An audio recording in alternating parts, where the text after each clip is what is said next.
بسم الله الحمد لله والصلاة والسلام على رسول الله وعلى آله وصحبه ومن والاه ثم أما بعد. To proceed.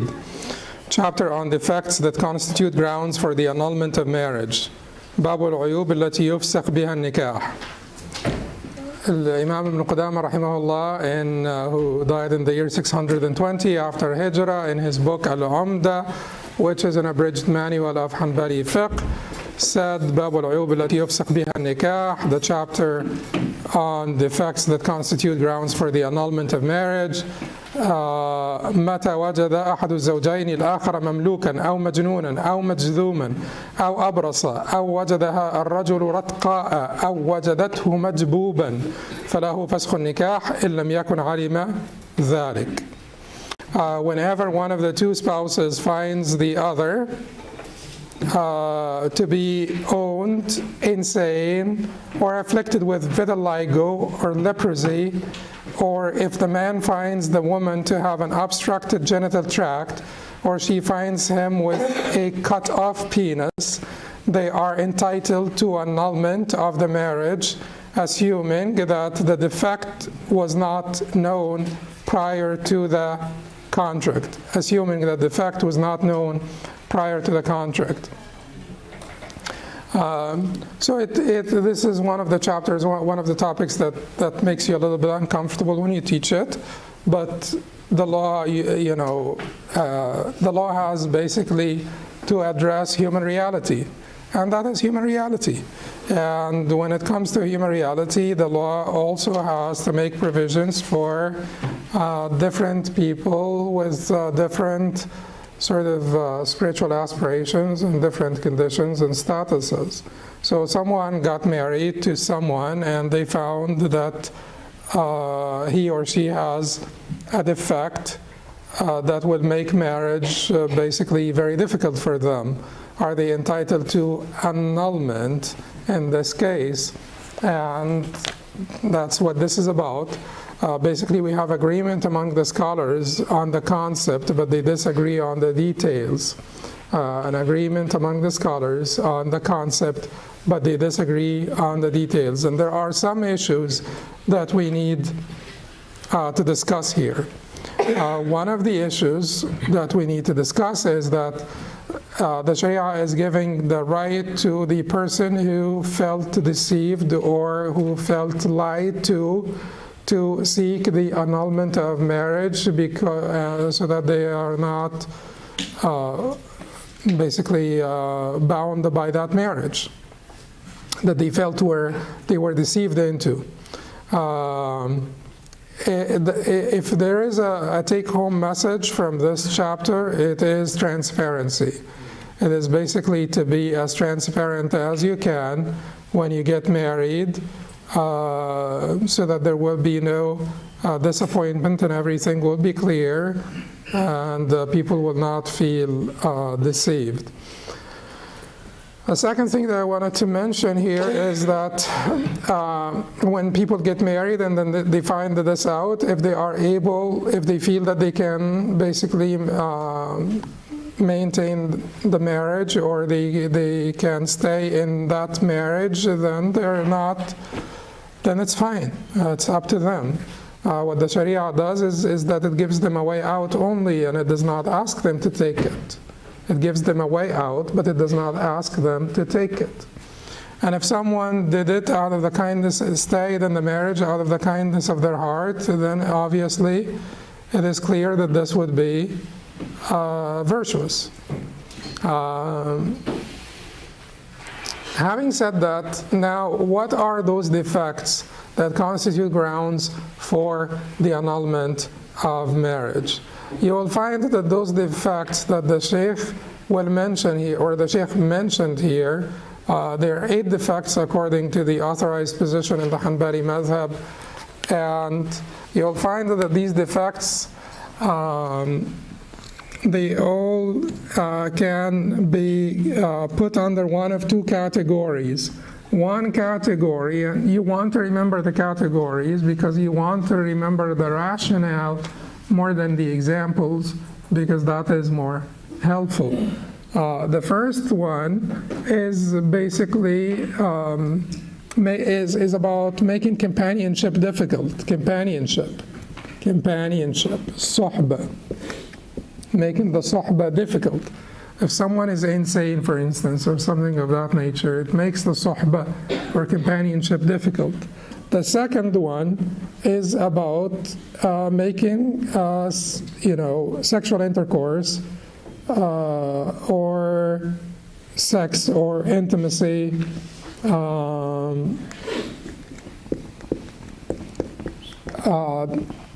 basically undoable or difficult. So it is one of the two, and certainly marriage is about these two. There is nothing, it's about companionship and it is about sexual pleasure. So it is about these two. And if you can't get one of these two out of the marriage, then that is a marriage that could be revoked. Now, you could add to this like things that are harmful to the extent of ruining the marriage, but they don't necessarily compromise one of these two. According to a position that is not authorized in the Hanbali madhab, yet was chosen by Ibn Taymiyyah rahimahullah, the sterility of the man should be grounds for the annulment of marriage. Not the sterility of the woman, the sterility of the man. They say if the woman is sterile, he has the ability to have children with another woman. If he is sterile, she does not have that ability. So they say that the sterility of the man is grounds for that. Now, you could say that this type of harm, this level of harm, now the other Hanbalis and the rest of the scholars did not necessarily,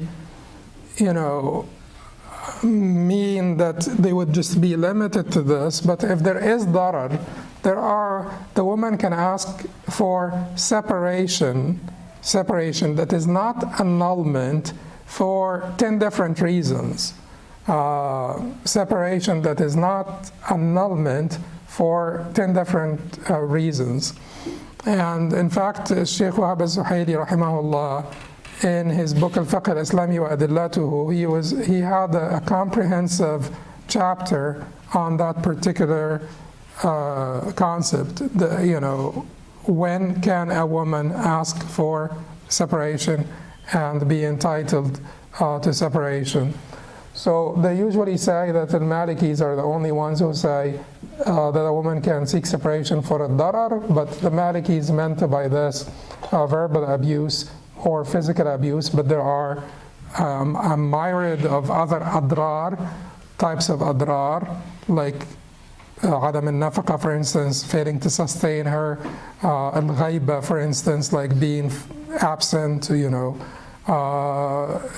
is like a myriad of other adrar that all the scholars of the mazahib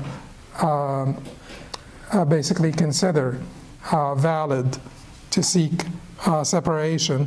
But the Malikis are the ones who were explicit when it comes to physical darar, or verbal abuse or physical abuse. So anyway, so keep in mind that when we say that she's not entitled to annulment, we're not saying that she's not entitled to separation, right? Annulment is to revoke the contract. Separation is to recognize the contract, but to separate from now, to seek separation now. And to also say that she's not entitled to separation does not mean that she cannot have separation, which is khula, even though she's not entitled. That is, in case she is unable to live with the man at all. And in the chapter of khula, we would go over the details of who granted her khula against the man's wish. But there are three different concepts here that I don't want you to confuse. A woman can ask for annulment, that is fasq, that is to revoke the contract.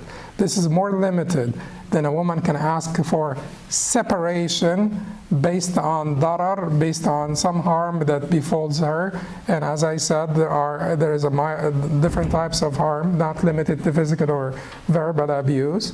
And then a woman who does not have a legitimate, palpable, tangible reason, she could still ask for khula if she truly feels inside unable to be in that marriage. Today, we will not talk about seeking separation. We will only be talking about seeking annulment, fasq of the contract, as if the contract did not exist.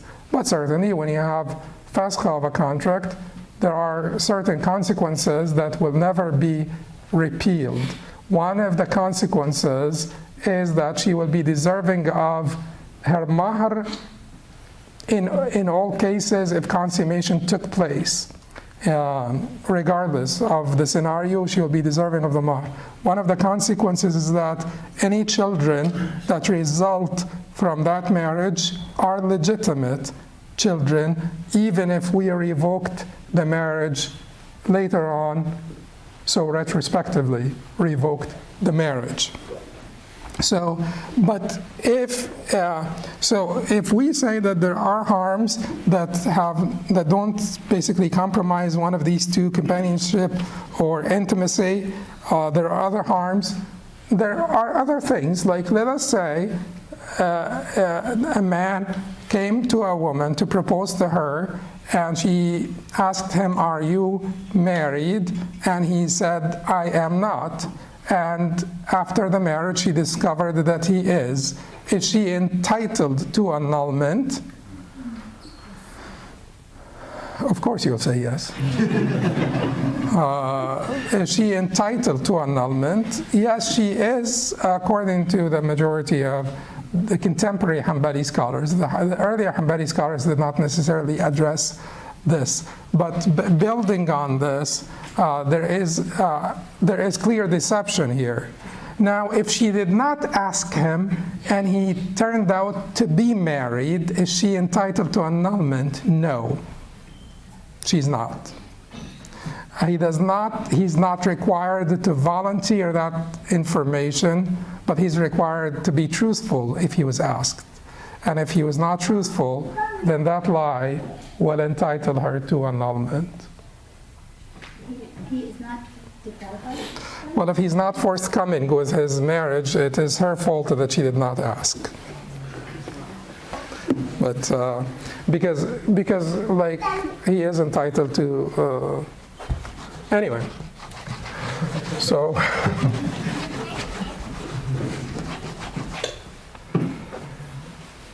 then the next question that needs to be answered here is that are those defects fixed or not fixed? Should we remember the rationale, or they are fixed in the madhab, so whichever madhab you subscribe to, these are the defects and that's it? So the majority, in fact, it seems to be the agreement of the four madhab that they are fixed. There is a position in the Hanbali madhab that they are not fixed, and that position was adopted by Ibn Taymiyyah rahimahullah. But the majority seem to say that these defects are in fact fixed. The only thing is that they disagree so much on what they are. They agree that they are fixed, but they disagree so much on what they are. So they are 5 according to the Hanafis. And keep in mind, what is peculiar about the Hanafis also is that they would never give the man the right to annulment. They only give the right to annulment to women because they say the man can divorce her. But if he, just give her a mahr of like $2 million, and then that is, the majority will say no, it is, he is entitled just as much as she is entitled if she was deceived. He is entitled if he was deceived, because there are sort of monetary and other types of consequences for marriage, and if she is entitled to revocation, he is entitled to revocation if he was also deceived into it. But the Hanafis will say no right of annulment for the man. He has the right to divorce. We will give her the right of annulment because she does not have the right to divorce. But again, at the same time, she does have the right to separation, that is court-enforced separation. She cannot initiate the divorce, but she can demand it, and if she was found to have grounds for it, she will be given a court-enforced separation, which is called تطليق. يطلق القاضي عليه تطليق, which is court-enforced separation. Anyway, the defects that the Hanafis mention are 5. And they say that this is only for the woman to use, not for the man. The defects that for instance, the Shafi'i mentioned are 7. The defects that the Hanbalis mention in their authorized view are 8. The Malikis have 13. And the Hanbalis in the non-authorized view, as we said, they expanded this to 16 defects that, as I told you, Ibn Taymiyyah chose that sterility of the man, for instance, would be grounds, sufficient grounds. So they disagree. So now you have another group of scholars, but they are not the majority. They are a small minority, but oftentimes you cannot deny that the position of the small minority makes so much sense. So you have scholars like Shuraih and Zuhri and Muhammad ibn al-Hasan and later Ibn Taymiyyah, who said the defects are not fixed. It is basically the rationale, whatever would make the marriage. So nowadays, for instance, some of these diseases are treatable. So they may not, some of the diseases that the scholars mentioned in the past could be nowadays treatable. But HIV, for instance, could it constitute grounds for separation if there was no transparency? If a person married and he was not forthcoming or she was not forthcoming with her diagnosis, and the other person discovered that he or she are HIV positive, does that constitute grounds for annulment? Based on the rationale, it does. And if you say that the defects are not fixed, like Shuraih and Zuhri and Muhammad ibn Hasan and Ibn Taymiyyah, then you could add to them. You will have flexibility. The judge will have flexibility nowadays to say, no, this can be treated, just go, take care of it, and then come back to me later. Or he could say, yes, this actually was not mentioned in the fiqh books, but it is, a legitimate, substantially legitimate reason for annulment. So one thing that we learn is that we've got to be transparent. And the more transparent, the better off. Now, that does not mean that sometimes people ask, do I have to tell about all of my sins in the past? No, you probably don't, unless the sins are consequential. And it would be a judgment call regarding a certain type of sins, whether they are consequential or not, sort of psychologically, emotionally consequential or not. Certainly you don't need to tell about your sins because we cover up our sins. That is, we are instructed not to be mujahirin, not to be people who disclose their sins. We cover up our sins, we repent, we cover them up, and we move on.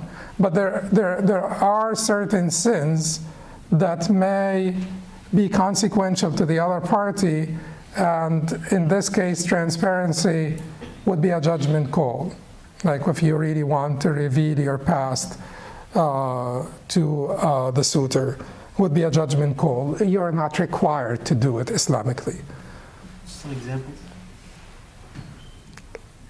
If you were not chaste, for instance, if you have a history, huh? And there's a child. And there is a child. Gonna make it. Well, how do you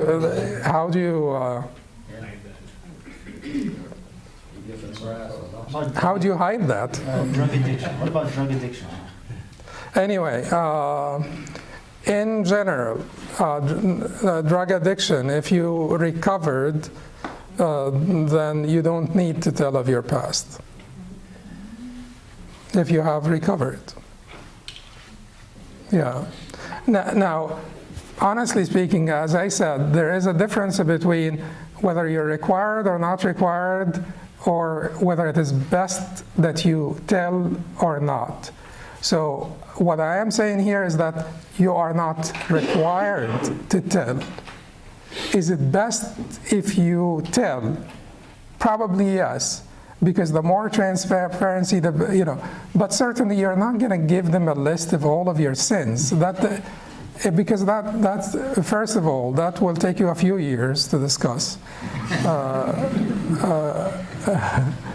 And second, it is not the Islamic way. Sins are to be forgotten, and people are encouraged to move on and to start a new page with Allah subhanahu wa ta'ala. And as human beings, we should also give the people the chance to flip the page. We should give the people the chance to flip the page. Anyway, but it's a judgment call at the end of the day. There are certain things that are required to tell of.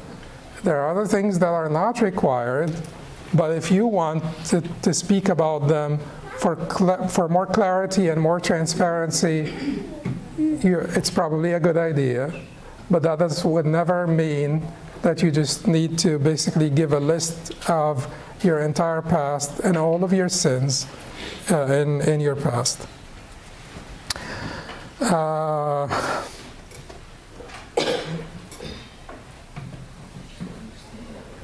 Sometimes also, like, particular sins could be haunting,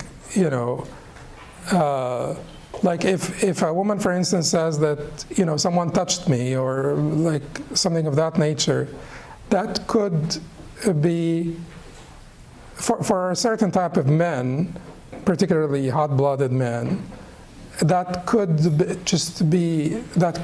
just persist in their mind forever and just spoil the relationship forever, even though it was just a casual encounter that people have moved beyond it and repented from it and all of that stuff. Should you really say that someone hugged me, or does she have to say that, for instance? And what are the consequences for the future relationship? And some men in particular just can't move beyond it. It just keeps on coming back to them. Is it wise in this case to be really forthcoming and to have that level of clarity and transparency? That is why there is a difference between the Platonic triad and God. God is goodness, so we do not have a commitment to one particular aspect of Platonic triad: truth, justice, beauty. Because beyond them, at a higher level of abstraction, there is goodness. So truth is valued to a great extent in Islam. But if someone comes and asks you for a runaway, like a tyrannical ruler, for instance, the Kantian example, like a tyrant comes and asks you for asks you about the whereabouts of a runaway who is you know, who is likely to be oppressed by this tyrant if they found them. Do you say in Kantian categorical imperatives you'll have to say the truth because it is the truth, but do we put that much weight or give that much value to the truth versus mercy, for instance, versus the good, you know, which is God? No, we don't. We are, in this case, given a license to conceal the truth or to even lie if the truth will ultimately result in oppression. But that's a long discussion, and you know, let's just go back to the Sheikh here. So the Sheikh said, متى وجد أحد الزوجين الآخر مملوكا أو مجنونا أو مجذوما أو أبرص أو وجدها الرجل رتقاء أو وجدته مجبوبا فله فسخ النكاح إن لم يكن علم ذلك. Whenever one of the two spouses finds the other to be owned, insane, or afflicted with vitiligo or leprosy, or if the man finds the woman to have an obstructed genital tract, or she finds him with a cut off penis, they are entitled to annulment of the marriage, assuming that the defect was not known prior to the contract, because the time of the contract is the, you know, that's separation, before and after. If the defect was known prior to the contract, no one has the right to annulment. Then the Sheikh said, certainly vitiligo, you know, it could be, to some people, it could be grounds, it could make it difficult for the physical attraction. And the physical attraction is part of what people get married for, you know. So their inclusion of vitiligo here is not basically nonsensical, as you may think, because it's not really a dangerous or contagious disease. It's not leprosy that you can catch from him or her, but it could cause physical aversion, and if physical attraction is one thing people pursue or seek in marriage, then that can cause the opposite. That does not mean that they're telling you to divorce or to seek annulment. They're just giving you a way out, but they're not asking you to take it. They're not even recommending for you to take it. And if you don't take it, and if you stay in the marriage, you know, out of kindness, you'll get rewarded, and that would be a praiseworthy action. Then the Sheikh said, ولا يجوز الفسخ إلا بحكم حاكم. Annulment is not permissible without a judicial ruling. So annulment is not automatic in this case. You will have to seek حكم الحاكم. You will have to go to court. It has to be court enforced. It is not automatic. It has to be court enforced. وإن ادعت المرأة أن زوجها عنين لا يصل إليها فاعترف أنه لم يصبها أجل سنة منذ ترافعه فإن لم يصبها خيرت في المقام معه أو فراقه. If the woman claims that her husband is impotent and does not get an erection with her, but he disputes that, and keep in mind, these are things that courts all over the world, these are cases that courts have to entertain, so the law has basically to provide guidance for the courts. So, but he disputes that and claims to have not sought her yet. He will be given up to 1 year from the time of disputation. If he does not have intercourse with her by then, she will be given the choice of staying with him or leaving him.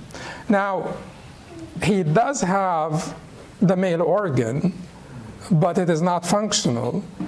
But, you know, that's not easy to discover, because, you know, erection just does not happen this way. So we were not going to say, you know, look at him and see if it is functional or not, because it may not happen. So they said, give him a year. Why did they say give him a year? They said within the year, you will go through the 4 seasons. And if this was transient, caused by, humidity or whatever it is, then the reason for it will disappear and then it will go away. But after 1 year, going through the 4 seasons, it is not going away because you have already gone through the 4 seasons. That is the point in the 1 year, 4 seasons. Now, in our times, could we say that the experts will say that this person is impotent, is never going to be able to get an erection? Will we need to stay for a year? No. The scholars took this ruling because Umar ibn al-Khattab and other of the Sahaba, they figured that this was, the rational, logical thing. Just give him a chance because these things are, could happen, could be transient. But if the organ was not there, they would not give him the chance. So it's not just that they're trying to give the man they're trying to favor the man. It's just that the organ is there, but the function may be impeded by some transient reason. So that's the thing here that they're that's the thing with impotence or unna. It's called unna with dhamm al-ayn. Unna, which is impotence. فإن اختارت فراقه فرق الحاكم بينهما إلا أن تكون قد علمت عنته قبل نكاحها أو قالت رضيت به عنينا في وقت. If she chooses to leave him, the ruler will separate them unless she knew of his impotence before her marriage or said, I accept him as impotent at any point in time. At any point in time. If she said, I accept him as impotent, she will never have the subsequent right to annulment. If she had known of his impotence prior to the contract, she will not be entitled to annulment of the marriage. Keep in mind, we're talking about annulment, that there was revocation of the contract. We're not talking about the other things that she can demand separation for darar or demand khula or something of that nature.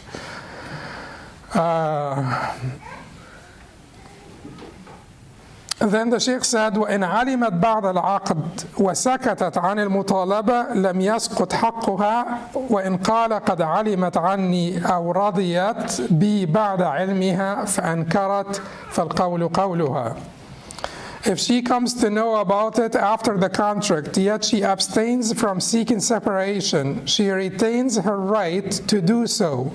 If he says she knew of my impotence and accepted me after that, and she denies it, then the claim to be considered is hers. Her claim will be favored over his. So 2 points here. If we say that here's the contract, here is consummation.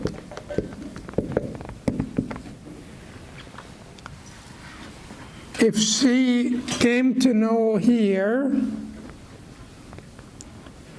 that he's impotent, and she did not basically walk away from this marriage, she lost her right to annulment.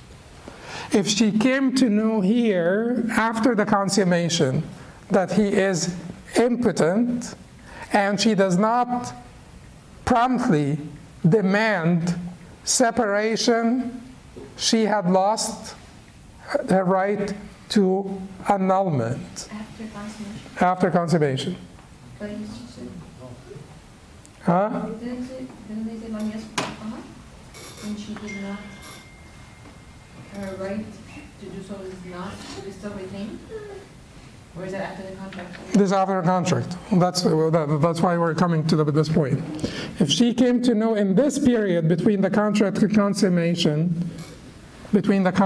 consummation, if she came to know in this period that he is impotent, now her right to annulment will not be dropped. She will not lose that entitlement except She agreed. explicitly. Not just that she stayed silent or didn't do anything about it or didn't say anything about it, but she will have to explicitly say, رَضِيتُ بِهِ عِنِّينًا, I accept him in that way. If she says it, she loses the right to annulment. If she does not say it, but does not act upon, then she will not lose it. She will not lose it. So why are they saying this? Why are they saying this? They're saying this because in this period, she could be, it's after the contract. They're already married. She may not recognize the full-blown meaning of this because it's not consummated. And it is not like before the contract where you just walk away easily. So she is stuck in that period. She is contracted, and she may not realize the full-blown meaning of his impotence. After the consummation, she can realize the full-blown meaning of his impotence. Before the contract, she can walk away easily. In that period, they kept her right for annulment if she felt overwhelmed, and could not do anything about it, could not take any action or say anything. They kept that right for her until the consummation, until after the consummation. So that's all the discussion that he's going through here.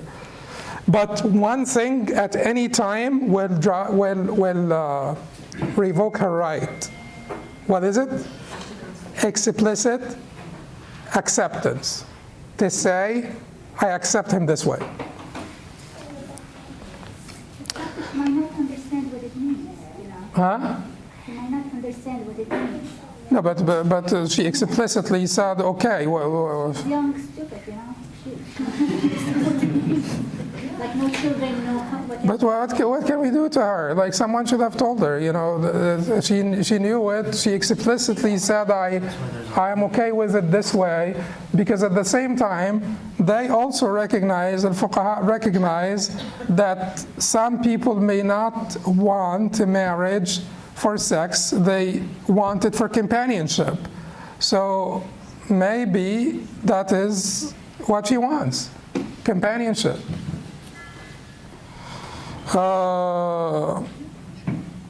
Then the Sheikh said, وإن قال قد علمت عنتي أو رضيت بي بعد علمها فأنكرت فالقول قولها. If he says she knew of my impotence and accepted me after that and she denies it, then the claim to be considered is hers. Keep in mind, there is a principle in Islam which is called the status quo, asl al-bara, and there is another principle in Islam that is called al-bayyinatu ala man idda'a wal yaminu ala man ankar. So the proof, the burden of proof is on the claimant, and the denier will have to take an oath, will only need to take an oath. So always the claimant has to. So once we have established something, it is there. We will not remove it. So what we established here, he admitted that he's impotent. This is established. He then claimed that she knew, she denied. Who has to prove? He has to prove. He has to prove that she knew. Because now we know that he's impotent. He claimed that she knew, she denied, he has to prove it. Then they will favor her statement over his in this case. Then it says, وَإِنْ أَصَابَهَا مَرَّةً لَمْ يَكُنْ عِنِّينًا. وإن ادعى ذلك فأنكرته فإن كانت عذراء أريت النساء الثقات ورجع إلى قولهن وإن كانت ثيبا فالقول قوله مع يمينه. If he had intercourse with her once, he is not impotent. If he claims to have had intercourse with her, but she denies it, 1, if she was a virgin, she will be examined by trustworthy women, and their statement shall be accepted. 2, if she was thayyib, his statement along with his oath shall be taken. His statement along with his oath shall be taken. So 2 things here that we have to. Now, if he had intercourse with her once, then he's not impotent. Because impotent people can just. Now, if he is not fulfilling her needs, she can demand divorce or separation or whatever it is. But she is not entitled to annulment. She is not entitled to annulment. Is that clear? But if she's not fulfilling her needs, she can seek other sort of ways of separation. The second thing here is, if he claims to have had intercourse with her, but she denies it, then that's a problem. Why is it a problem? Because to establish this is impossible. To say to the claimant, you need to establish it, it just doesn't make any sense. How do you establish this? Because الأصل في هذه الأمور أنها يعني مبنية على الستر. مبناها على الستر. The default here is that these things happen in private. It's just not going to be able to bring 2 witnesses. So the claimant here, we will not apply that qaida that the claimant has to prove. Okay, so now what do we do? Who has the upper hand here, she or he? He. Why? Because he is the one who's holding on to what? Status quo. The status quo. They're married. They are married. She is seeking to terminate an established relationship. She is seeking to terminate a valid contract. He has the upper hand because he is on which side? The side of status quo. And always in fiqh, like I said, where we are on the side of status quo. Now, anyone who wants to move from status quo, the burden of proof is on the one who wants to terminate status quo. I am here in this apartment. I've been living in this apartment. People have been watching me come in and out of this apartment for the last 5 years, and these are my neighbors. You come to say that the apartment belongs to you. Well, status quo. You have to prove it. I don't have to prove anything. It is my apartment. People have been seeing me live in this apartment. We are married. You're claiming that, we never had intercourse. Now, why are you claiming this? That idea of intercourse, as we said, you can't prove intercourse because it's private matter. So why are you claiming this? Because you seek to terminate the status quo. Prove that we did not have intercourse. If she was a virgin and she is still a virgin, she'll be able to prove it. Because intercourse will terminate virginity. What if he said, no, it doesn't always terminate virginity? Because the fuqaha also realized this, that there is the condition of the elastic hymen, and intercourse does not necessarily terminate virginity. They will still say they will still favor her over him. They'll still say well, because that's rare, and you're claiming that you have intercourse, but it did not terminate their virginity. That's too hard to figure out now. So they will give her annulment of the contract if she is still virgin, despite his claim that intercourse did take place, but she, still had her virginity. And that would not be virginity, but she still has the indication of virginity, I guess. Nowadays, is there a way to figure out this? Maybe in the past, there's no way to figure it out. But this nowadays, is there a possibility to figure it out? Through forensic medicine and all of that stuff, I guess there is. There is a way to figure out if intercourse happened recently, but there is no way to figure out if intercourse happened a long time ago. But then let's go to the other, basically, possibility. The other possibility is that she was not virgin, previously wed. And she says he didn't touch me. She seeks annulment because she says he never touched me. They will not in this case recognize her claim if he denies it, because they cannot tell him prove it. That would not make any sense. What do you mean prove it? Get you two witnesses. So they will tell her, you are the one who seeks to terminate status quo. We will keep it until you prove it. The burden is on you because you're the one who's seeking to terminate status quo. Do they have like time frame? The Sheikh says there is a time frame for that. Like after, if she comes, after termination, next day, a week, month, or month. They said prompt, so she has to act on it promptly. So when she goes to court, they will have to ask her if she came, after a week, what kept you for a week she will need to immediately act on it, promptly act on it. She will have to explain why she was late. But if she comes to court, after 1 year and say, well, no, she changed her mind. Now she can, if she seeks to separate, she cannot seek annulment. Annulment is a big thing. Annulment is revoking a contract that fulfilled its conditions and pillars. It's a big thing. We had a contract. The conditions and pillars of the contract were all fulfilled, and you want to retrospectively revoke that contract. That's a big thing. It should only be granted in dire situations where the party that claims harm can actually prove that harm and can prove that it is substantial harm that will impact their ability to stay in this marriage, whether it is companionship or intimacy.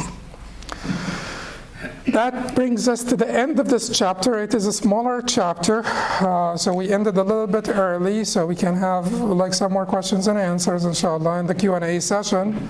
But I was not able to basically, I thought of starting the next chapter on sadaq, but the chapter on sadaq or mahr or dowry is a long chapter, so it was not going to work. That's it. Jazakumullah khairan. Subhanakallah wa bihamdika, ashhadu an la ilaha illa anta, astaghfiruka wa atubu ilaik. Okay, this is an important part. I'm sorry, Sheikh Ibn Qudamah rahimahullah did not mention this, but it should be mentioned here. The revocation now will give the man the right to the dowry. Will the revocation give the man the right to the dowry? Yes and no. But it is mainly yes. If this happened, if the revocation happened prior to the consummation, the man will be entitled to the dowry. Will take the dowry back. If he gave her 1/2, he will take that 1/2 back. So the man is entitled to taking, the dowry. Okay.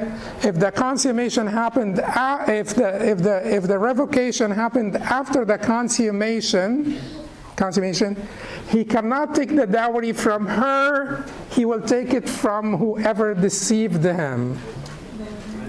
And if so he will take it from her wali or whoever got him into this, but he will not take it from her. He will take it from whoever got him into this, her wali. Because after consummation, no one. Now, if she is the sole responsible party, she deceived the wali, the mahr will be taken away from her. He will take it from the wali, and the wali will take it from her if she deceived the wali. That's it.